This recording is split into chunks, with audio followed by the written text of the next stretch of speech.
আসসালামু আলাইকুম। পৃথিবীর যে যে প্রান্ত থেকে দেখছেন এবং শুনছেন সবাইকে শুভেচ্ছা জানাচ্ছি।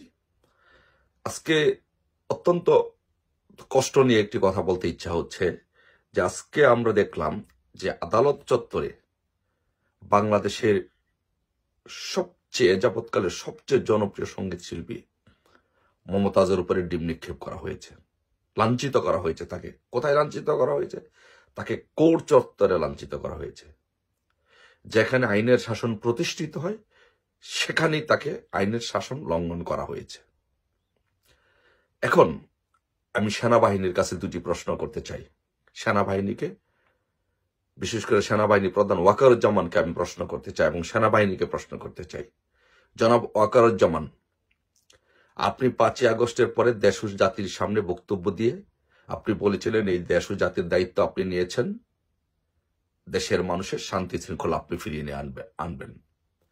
কিন্তু 5ই আগস্টের থেকে এই পর্যন্ত যা কিছু দেখেছি, আপনি আপনার কমিটমেন্ট দেশ ও জাতির সাথে রাখতে পারেননি এবং আপনি যা বলেছেন তা বাস্তবায়ন করতে পারেননি।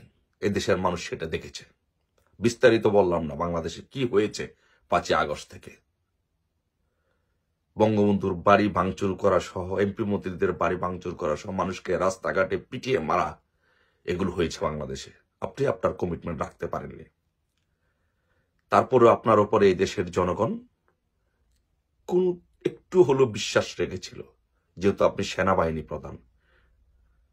আপনি গতকালকে রাত্রে আপনি সেনা অফিসারদের সামনে বক্তব্যে, দেশ ও জাতির সামনে বক্তব্যে আপনি বলেছেন যে আপনি কোনো মব জাস্টিস, আপনি কোনো মব সন্ত্রাস, মব ভায়োলেন্স আপনি গ্রহণ করবেন না। আপনি দেশ ও জাতিকে বলেছেন। অথচ কি হয়েছে আজকে? আপনি গতকালকে বলেছেন আজকে মমতাজের উপরে আদালত চত্বরে পুলিশের ব্যারিকেডের ভিতর দিয়ে মমতাজের উপরে ডিম ছড়া হয়েছে, তাকে অপমানিত করা হয়েছে, লাঞ্ছিত করা হয়েছে। আপনি যদি গতকালকে আপনি কথা বলেছেন আজকে এই কাজ করেছে সন্ত্রাসীরা, আজকে যদি আপনি এই যারা এই কাজ করেছে এই সন্ত্রাসীদেরকে যদি 24 ঘন্টার ভিতরে গ্রেফতার করতে ব্যর্থ হন, গ্রেফতার করতে না পারেন, তাহলে এই দেশ ও জাতি আপনাকে নিয়ে এবং আপনার সাথে যারা কাজ করে আপনার সেনাবাহিনীর একটা অংশকে নিয়ে হাসি তামাশা করবে। আপনার কোনো কথার ভবিষ্যতে এদেশের জনগণ বিশ্বাস করবে না। আপনার কোন কথার উপরে দেশের জনগণ আস্থা রাখবে না। এবং এ কথা ভুলে যাবেন না, আজকে পুলিশের উপরে ডিম নিক্ষেপ করা হচ্ছে। পুলিশকে একটা বাহিনী না বাংলাদেশের? সেনাবাহিনী বাংলাদেশের শান্তি শৃঙ্খলা রক্ষা নিয়োজিত বাহিনী, পুলিশের শান্তি শৃঙ্খলা রক্ষায় নিয়োজিত বাহিনী। আজকে পুলিশের উপরে ডিম নিক্ষেপ করা হয়েছে।